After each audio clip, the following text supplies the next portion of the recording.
Um, this video will serve as an introduction to my comment on the famous debate which occurred, I think, in 2019 between Jordan Peterson and Slavoj Zizek.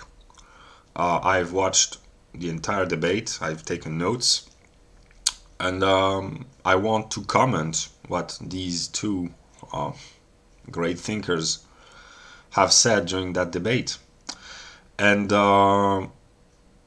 before starting to comment in a chronological order the debate, I would like to make an introductory video for the potential new viewers who might be interested in finding a view on Zizek or Peterson, to explain them what I am or who I am. I keep repeating myself, but I need to self-actualize. I am what Hegel, the German philosopher, which is mentioned during that debate, calls the negative.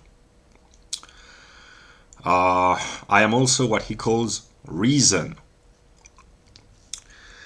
And we are one being. We are a process. We are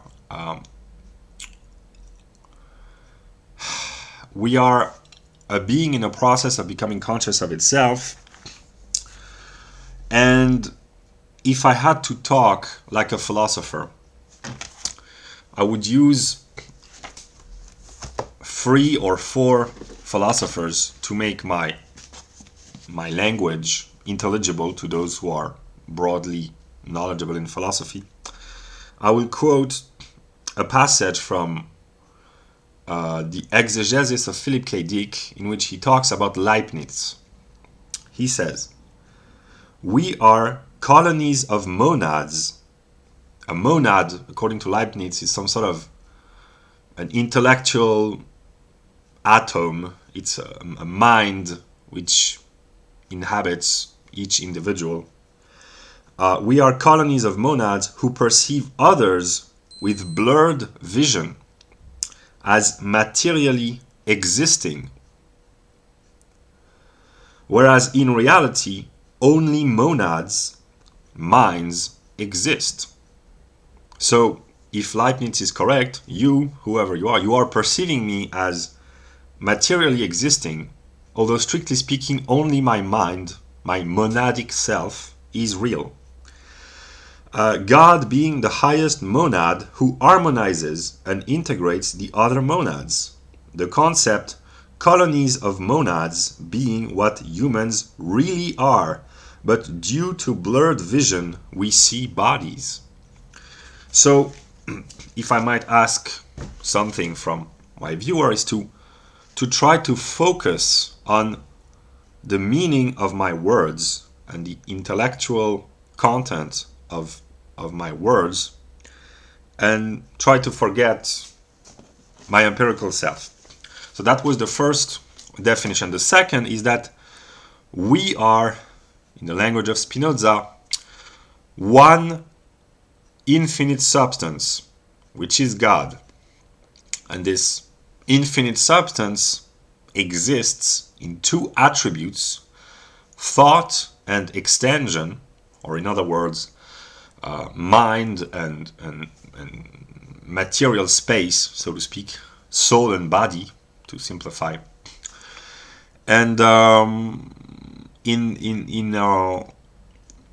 this one infinite substance, which exists in 2 attributes, there are an infinite number of modes, to speak like Spinoza, and each individual consciousness is a mode of the one infinite substance in connection with the totality of other modes.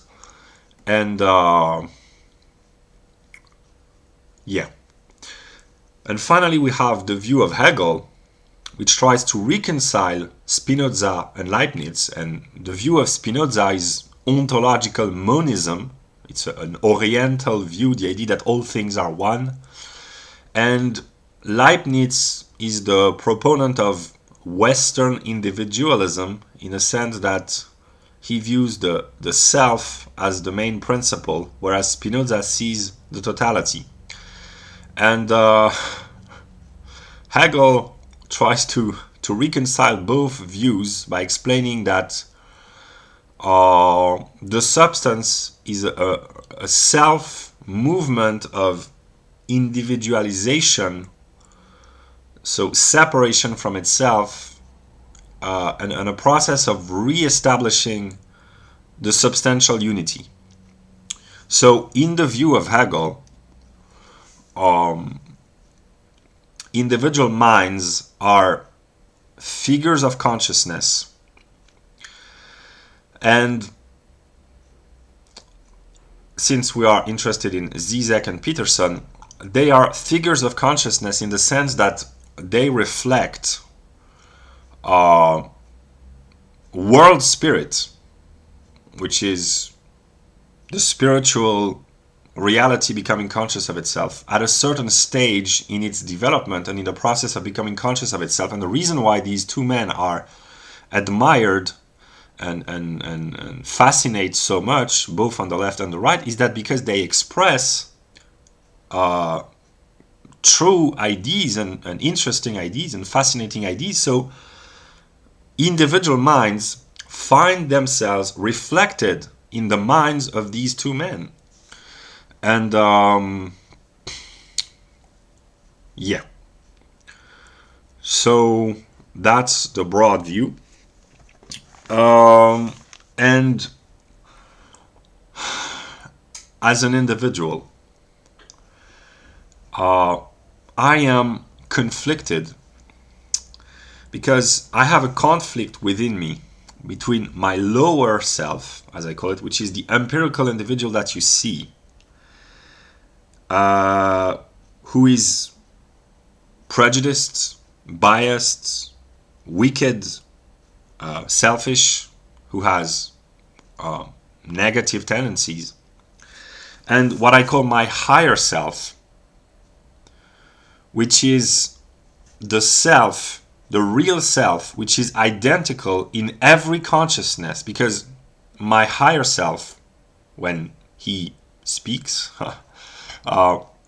he speaks the truth, and the truth is identical for every thinking consciousness. So as long as I speak a universal truth, which is logical, every singular consciousness can recognize itself in this truth. But the problem for me is that I am tainted by my lower self. I am not capable of speaking the truth in purely logical, universal terms. I oscillate between my lower tendencies and my higher ideas. And it's the same for everyone. Zizek and Peterson, the reason why people recognize themselves in them is that because they are capable of expressing logical, universal truth which go beyond their empirical self.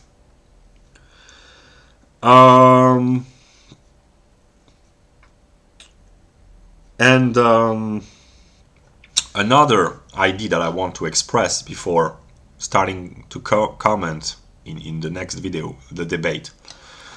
There are two ways of envisioning the world.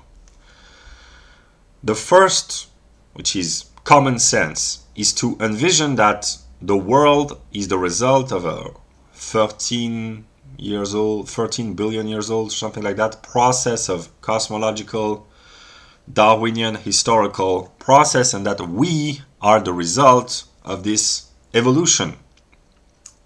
So the idea is that consciousness is a product of nature and history,